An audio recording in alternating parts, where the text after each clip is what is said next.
If you walk from Foxhouse down through the fine Longshore estate with its tall Scots pines, and then across from Ola Tor towards Hathersage Booths and beyond, you pass through many an old stone workings where the gritstone present in those ancient hills was quarried for the making of millstones for the grinding of grain.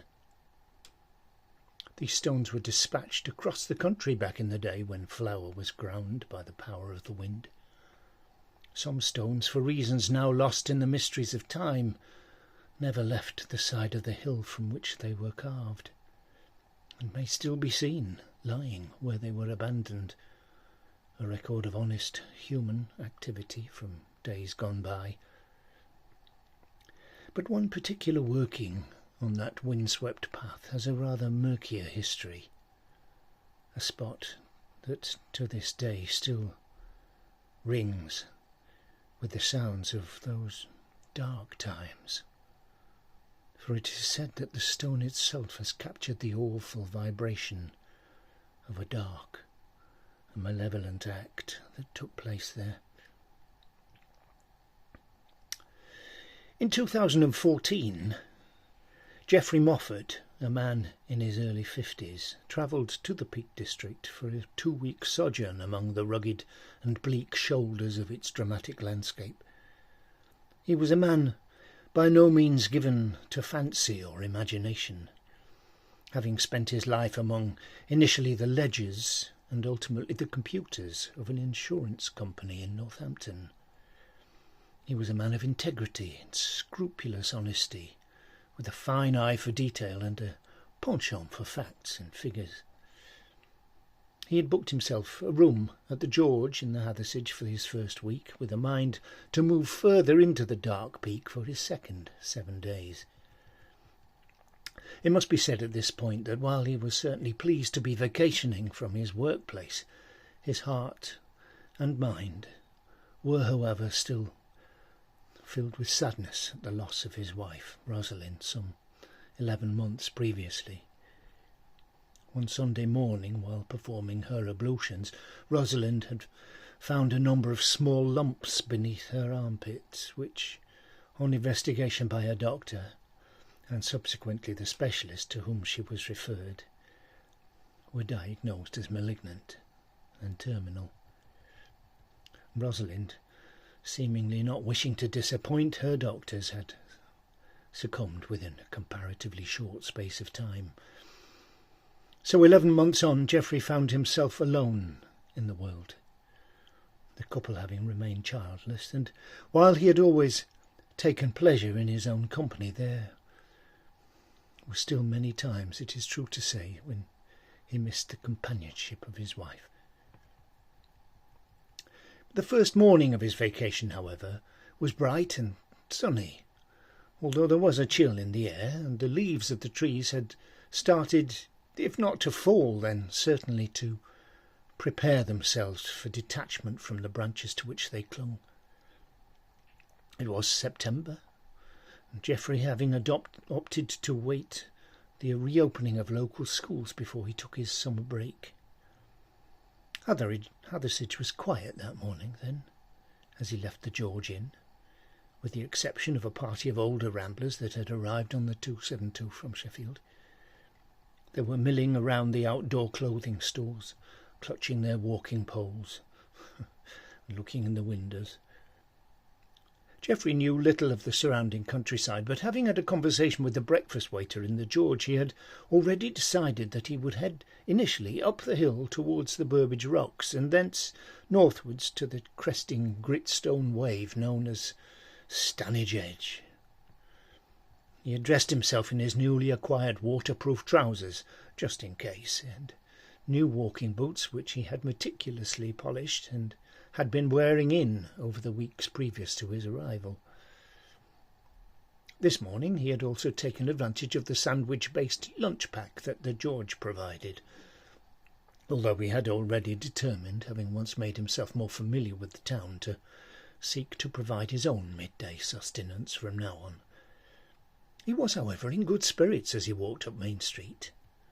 through the narrow bottleneck where cars were already beginning to clog the road, and off to the right.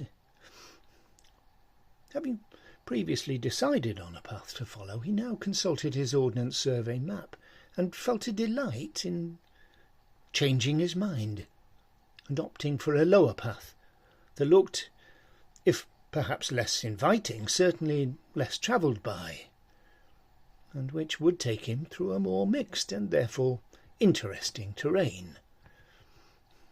He became fascinated by the signs of early and now derelict industry, often stopping to inspect the discarded millstones, the stone housings built for winches and the like, and then of course the cut stone faces themselves in the abandoned workings. He fancied as he ran his hand over the surface that he was caressing the gouges and indentations left by the hand tools of those ancient artisans. The quarry sides themselves seemed to ring with the sounds of hammer blows. Nonsense, really, he told himself. Having breakfasted at 7, and after what was an unusually active morning for him, by 11 he found himself to be extremely desirous of something with which to appease the appetite he had now developed. He was ravenous, and as if to underline the point, a large raven flew overhead, cronking, just as he was thinking of it. "Quite right," said Geoffrey. The sun was offering a pleasant warmth as he sat himself on an old millstone, lying beneath a stone face at least 12, if not 14 metres high by his reckoning, an imposing monument regardless of the exact height. He recalled sitting with Rosalind beneath El Capitan in the Yosemite National Park in California many years before, smiled at the memory of her mispronunciation of the name. Yosemite. He removed the packed lunch from his bag and opened it up. A pair of uncomplicated cheese sandwiches in white sliced bread now rested on his knee, on top of the paper bag which he had previously contained them. He carefully opened a packet of Walker's cheese and onion crisps, which the George had also provided, and, splitting the sandwiches open, laid a selection of larger crisps as a layer inside each half, replacing finally the bread slices and laying his hand upon them to squash them flat with what he considered a very satisfactory crunching noise.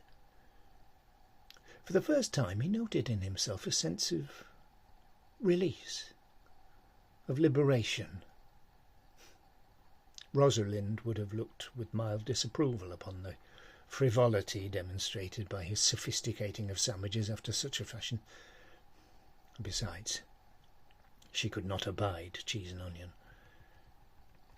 He had devoured one sandwich in its entirety and was about to commence on the second when, from behind him, and at an alarmingly close distance, there came a horrifying scream, the sound of a child's voice that sent a cold and sudden bolt down Geoffrey's spine.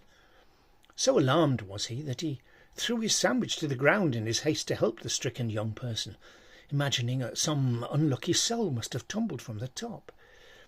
However, there was no one to be seen. He stood up and started to move towards the quarry face, thinking that if someone had indeed fallen, they may have dropped behind or into one of the scrubby bushes that grew at the base of the cliff. He walked back and forth several times along the 20-metre length, but found nothing. He was very much shaken by the incident, however, and the gooseflesh which had swept instantly along his arms and back was reluctant to recede without at least some explanation of the blood-curdling shriek. He felt so unsettled by the occurrence that he decided to return to Hathersage and raise the alarm that someone had fallen, enlisting the aid of the local police force or the rescue service as necessary. On further consideration, however, he decided that more information might be required, and after a few moments of deliberation he started to walk further along the path, away from the stone face, with a view to finding another path that might lead him to its summit. After walking some distance, he did, indeed find a passage between the gorse bushes that would lead him along a steep but manageable path up the hillside and across to the top of the quarry. It seemed less a path for humans than one made by sheep, took many twists and turns as it proceeded. However, as long as he was continuing in vaguely the right direction, he was content that he would ultimately reach his destination. While still some way away from that quarry's summit, he raised his eyes from the rugged path to check that he was in fact drawing closer to it, when he spied a young girl running amongst the heather, some 20 or 30 metres away from him. Every now and then the girl would disappear from view, then reappear in a somewhat unpredictable spot elsewhere across the hillside, but always at a similar distance to him. He quickened his pace, thinking this child may have information, or perhaps she was a sibling of the child that had screamed, or had indeed been the screamer herself. But no matter how fast he walked, he never seemed to approach closer to her. It's no good, he said to himself. I'm just going to have to call out to her. But having made that decision, he could not decide the right form of address to attract her attention. He rather half-heartedly tried different phases. I say, miss, young miss, you there? But all to no avail. She either did not hear him, possibly the wind stealing his voice as it blew across the slope, or else she deliberately chose to ignore him. And then the child disappeared from view altogether. Disheartened, he slowed his pace again, but continued along the path towards the top of the quarry edge. He was within 10 metres of it, when there was the child again, suddenly standing very close to the edge, and with her back to it. And now she was looking directly at him. Again his spine was shocked with an icy blast as his eyes met hers. His scant hair stood up across his scalp. There was a look of absolute fear and abject horror on her face. She was clearly terrified. I'm so sorry, mister. I'm not going to hurt you, my dear, he said in his most sympathetic voice. I'm so sorry, mister, she said again. Having previously stopped dead in his tracks on seeing her, he now cautiously stepped a little closer. I promise, I only want to talk with you. To talk and maybe to help you if you need my help. No, no, she said. Don't come any nearer. Please, my dear, he said entreatingly, won't you let me help you? He took 2 more small steps towards her. You are very close to the edge there. Please take great care. The child looked at him still, terror in her eyes growing ever greater. He took 1 more step, and without another word, the child stepped back over the edge of the cliff and released the same scream he had heard while eating his sandwich below. Geoffrey arrived back at the George in a bewildered state. He could not make himself understood by the hotel staff. All they heard were incoherent mutterings about a child going over a cliff. At last, without knowing what better to do, the hotel manager called the police.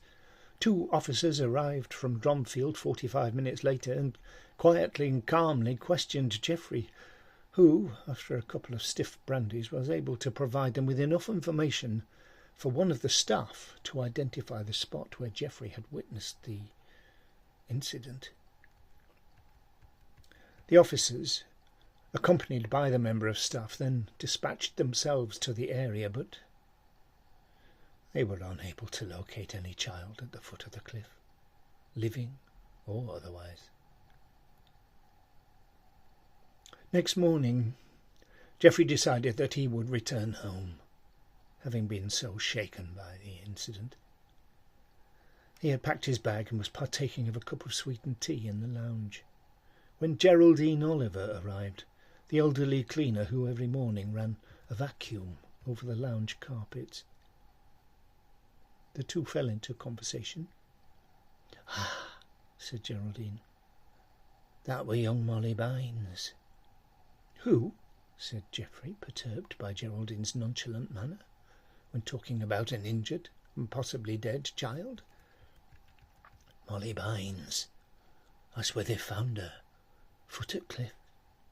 They say her father had her working up there taking tea to quarrymen and such, but one of 'em flew into a rage with her when she spilled tea on him. Chased her right up to the top of the cliff and chased her over. That's what they say. Whether it is true or not, who knows? But she's been seen plenty up there. Poor Molly, poor little mite. Grave still in the churchyard along of Little John. You should go and have a look before you go."